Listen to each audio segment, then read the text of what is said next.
तो हेलो दोस्तों, आपका स्वागत है आपके अपने चैनल बेसिक एजुकेशन में। एक नया दिन, एक नई शुरुआत और एक नया करंट अफेयर्स जिसको मैं लेकर आया हूँ। तो इसको देखते हैं, पढ़ते हैं, समझते हैं। और यार तुम लोग के यार व्यूज नहीं आ रहे, लाइक नहीं आ रहे, बिल्कुल भी कुछ भी नहीं हो रहा है। तो कोशिश करो यार व्यूज देने की, और क्या देने की, लाइक देने की। या अंगूठा बड़ा हो गया ना, कोई नहीं, आप लेकिन लाइक देने की पूरी कोशिश करो। ठीक है, चलो ये वीडियो को स्टार्ट करते हैं। टाइम बहुत बर्बाद हो गया आज। ठीक है, आ, तो देखते हैं इस वीडियो को। ठीक है, सबसे पहला क्या है हमारा, केरल के प्रसिद्ध फिल्म निर्माता संगीत सिवन का क्या हो गया है, 61 वर्ष की उम्र में निधन हो गया है। ठीक है, ये क्या है, निर्माता है, फिल्म निर्माता है, फिल्म डायरेक्टर है, केरल के हैं। और इनका क्या नाम है, संगीत सिवन। तो इनका क्या हो गया है, 61 वर्ष की आयु में निधन हो गया है। इनके पास केरल की कुछ मतलब कन्नड़ मूवीज भी थी, और अलग भाषाओं में कौन कौन सी, व्योहम हो गई, डैडी हो गई, गंधर्वम हो गई, योद्धा जैसी फिल्में करी हैं। और हिंदी में भी इन्होंने, बॉलीवुड में भी कुछ तो फेमस मूवी जैसे क्या कूल है हम हो गई, अपना सपना, मनी मनी जैसी करीब 10 के आसपास इन्होंने फिल्में की हुई हैं। ठीक है, तो इनका क्या हो गया है, निधन हो गया 61 वर्ष की आयु में।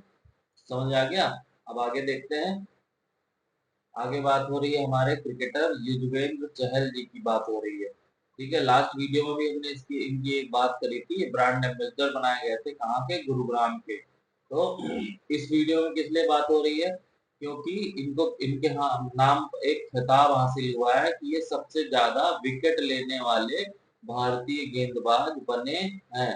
ठीक है, हालांकि ये है 11वें नंबर पे। अगर हम टोटल आईपीएल देखें तो कितने नंबर पे है, ये 11वें नंबर पर। लेकिन जो ये 11वें नंबर पर हैं, ये पहले भारतीय है। इसके पहले जो 10 के लोग हैं वो भारतीय नहीं है। तो इस हिसाब से ये फर्स्ट नंबर पे हो गए भारत में।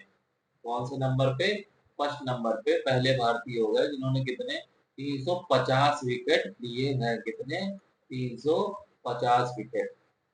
ठीक है, फिलहाल ये किससे खेल रहे हैं, राजस्थान रॉयल से खेल रहे हैं। ठीक है, आगे आगे बढ़ते हैं इसी में। आगे बात हो रही है किसकी, वेस्ट नाइल बुखार की। ये क्या है, एक वायरल संक्रमण है जो किससे फैलता है, वेस्ट नाइल वायरस से। मतलब बेसिकली देखा जाए तो मच्छर से ही फैलता है, मच्छर के थ्रू आता है, मच्छर काटता है। और जो भी होता है भाई, मच्छर काटने से ही हो जाता है, ये वायरस जो है फैल जाता है, वेस्ट नाइल वायरस। अब इसका नाम वेस्ट नाइल वायरस क्यों पड़ा, क्योंकि ये सबसे पहली बार कहाँ आया था, युगांडा में आया था 1937 में। 1937 में, क्या भी 1937 में पहली बार युगांडा में यह वायरस पाया गया। हाँ, और यह क्या है, वेक्टर जनित रोग है जो अब कब कहाँ, विश्व स्तर पर फैल चुका है। अब हम इसकी बात क्यों कर रहे हैं, इसकी बात इसलिए कर रहे हैं क्योंकि हाल ही में कुछ इसके केसेस देखने को मिले हैं। कहाँ पर, केरला में। कहाँ पर, केरल में इसके कुछ केसेस देखने को और मिले हैं। लेकिन भारत में सबसे पहले भी ये केरल में ही पाया गया था, 2011 में। 2011 में ये सबसे पहले केरल में पाया गया था। लेकिन हाल ही में कोझिकोड हो गया और दो जगह और है, वहां पर इसके केसेस देखने को मिले हैं, इसलिए हम इसकी बात कर रहे हैं इस वीडियो में। अब आगे बढ़ते हैं। आगे बात हो रही है किसकी, विदेशों में रहने वाले भारतीयों की बात हो रही है। इन्होंने रिकॉर्ड क्या तोड़े हैं, देखिए। ये एनआरआई लोग हैं, मतलब कि जैसे हम लोग बोलते नहीं है एनआरआई हो, एनआरआई मतलब जो भारतीय है लेकिन वहां जाके काम कर रहे हैं, वही रह रहे हैं, तो वो एनआरआई हो जाते हैं। तो क्या होता है, उन्होंने क्या रिकॉर्ड बना दिया, रिकॉर्ड क्या बनाया है, उन्होंने एक वर्ष में अपने देश में कितने, 111 अरब डॉलर भेज चुके हैं वो लोग। कितने, 111 अरब डॉलर दूसरे देश से कमा के यहाँ भारत देश में भेज चुके हैं। और यह आंकड़ा जो है कब का है, 2022 वर्ष का है। कब का, 2022 का है। तो इन्होंने क्या किया है, संयुक्त राष्ट्र इमिग्रेशन वाले जो एजेंसीज हैं, इन्होंने कहा है कि 100 अरब डॉलर के आंकड़े तक पहुंचने वाला यह पहला देश है। पहला कौन सा, पहला देश कौन सा है, इंडिया। इसकी बात हो रही है, INDIA, इंडिया की बात हो रही है। ये पहला देश हो गया है जिसने इतने ज्यादा पैसे भेजे हैं। ठीक है, समझ आ गया। आगे देखते हैं। आगे बात हो रही है किसकी, भारतीय पूंजी बाजारों की।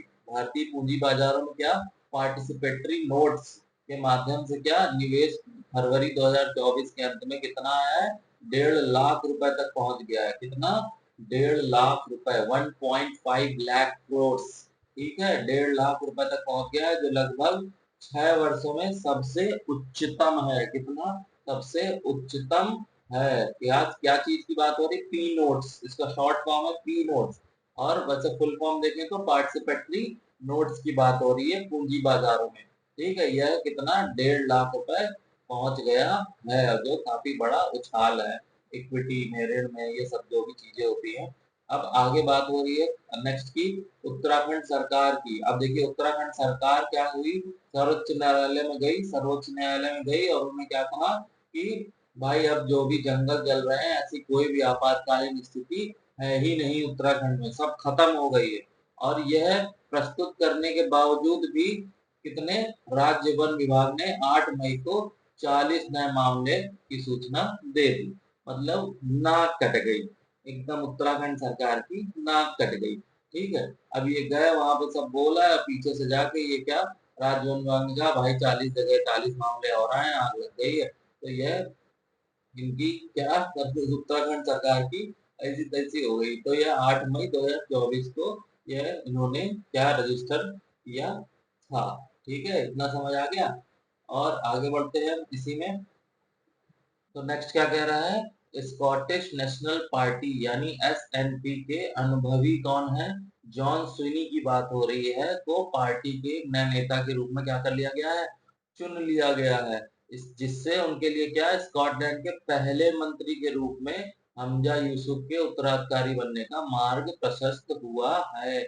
हमने अभी ना लास्ट के कल के या परसों के वीडियो में बात की थी ना इनके बारे में, हमजा यूसुफ जी के बारे में, जिनको क्या राष्ट्रपति के रूप में क्या किया गया है, नियुक्त किया गया है। तो उसी में इसकी उसी पार्टी की बात हो रही है। किसको, जॉन स्विनी को पार्टी नेता के रूप में चुना गया है। ठीक है, आगे बढ़ते हैं। आगे क्या कह रहा है, एक अग्रणी भारतीय fitness fintech company pine labs, fintech company और पाइन लैब्स ग्रुप का हिस्सा सेतु विशेष के रूप में क्या, बेसिकली मैं ऐसे बता देता हूँ इसको, क्या इतना पढ़ना।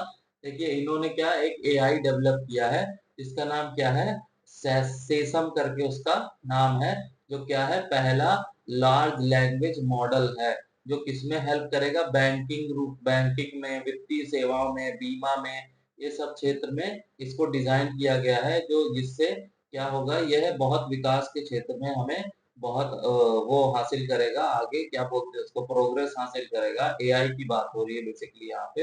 अब देखिए हर सेक्टर में एआई आ रहा है, तो यहाँ पर भी इनको कुछ ना कुछ जो है टेक्नोलॉजी करनी थी अच्छे से, जिससे काम हो सके, लेकिन कुछ ना कुछ, आज देखिए किसी चीज का फायदा है तो नुकसान तो होगा ही होगा। ओके, तो ये बेसिकली एआई की यहाँ पर बात हो रही है, जिसका मेन आपको ये याद रखना है, क्या, large language model, L L M. ठीक है, एल एल एम, जिसका क्या सेसम का अनावरण किया है। आगे देखते हैं, आगे बात हो रही है किसकी, खिलौनों की बात हो रही है, कि वित्त वर्ष 2023-24 की बात करें, कब की, 23 और 24 की बात करें अगर, तो इस दौरान जो हमारे खिलौने हैं उनके निर्यात में मामूली से मतलब घटकर क्या गिरावट आई है थोड़ी सी। कितनी, 15.23 करोड़, कितनी, 15.23 करोड़ डॉलर रहा है। कितना, 15.23 करोड़ डॉलर। ठीक है, और आर्थिक जिंक टैंक यानी जीटीआरआई की रिपोर्ट के अनुसार क्या है, 2022-23 में कितना था निर्यात, 15.38 करोड़ डॉलर। कितना, 15.38 करोड़ डॉलर। तो कितना कम हुआ, इससे आप इसको माइनस कर देंगे तो उतना ही अंतर आया है, उतना कुछ अंतर नहीं आया है, थोड़ा बहुत ही घटा है। ओके, नेक्स्ट देखते हैं आगे क्या बात हो रही है। आगे बात हो रही है सबसे पहले तो दीपक एस पारेख जी के बारे में। ठीक है, दीपक एस पारेख ने क्या किया है, एचडीएफसी लाइफ इंश्योरेंस के चेयरमैन और नॉन एग्जीक्यूटिव डायरेक्टर पद से क्या किया है, 18 अप्रैल को इस्तीफा दे दिया। क्या किया, इन्होंने 18 अप्रैल को इस्तीफा दे दिया। अब एचडीएफसी बोर्ड के चेयरमैन पद पर कौन है, केकी मिस्त्री। कौन है, केकी मिस्त्री, जिन्होंने क्या, दीपक पारेख के स्थान पर नियुक्त किया गया है, जिनको, इनको, केकी मिस्त्री जी को। ओके, इतना समझ आ गया। आगे बढ़ते हैं। अब नेशनल कंपनी लॉ ट्रिब्यूनल की बात हो रही है, यानी एनसीएलटी की बात हो रही है। मुंबई ने क्या, रिलायंस ब्रॉडकास्ट वो है ना नेटवर्क अपना बिग एफएम 92.7, उसके बारे में बात हो रही है, के लिए क्या किया है, सफायर मीडिया की अधिग्रहण योजना को मंजूरी दे दी है। क्या दे दी है, मंजूरी दे दी है सफायर मीडिया की अधिग्रहण योजना को। और यह अनुमोदन कब, फरवरी में दिवाला और दिवालिया कोड के तहत शुरू की गई। ठीक है, समाधान प्रक्रिया के यह बाद आया है, मतलब इसके बारे में इसने समाधान निकाला, उसके बाद इन्होंने यह मंजूरी इसको दी, इसको बिग एफएम 92.7 को। ओके, समझ आ गया। अब आगे देखते हैं। आगे बात हो रही है किसकी, आरबीआई की। तो आरबीआई ने क्या, बैंक ऑफ बड़ौदा के जो बीओबी वर्ल्ड मोबाइल ऐप थी उस पर से प्रतिबंध हटाने की घोषणा की है। इस पर प्रतिबंध लगा दिया था, तो अब इसको हटाने की घोषणा की है, जिससे क्या होगा, बैंक को तुरंत ग्राहकों को ऑनबोर्ड करने की अनुमति मिल गई है। ओके, ये चीज आपको पता होनी चाहिए कि इस पे बैन लगाया था, बैन हटाने की घोषणा कर दी है।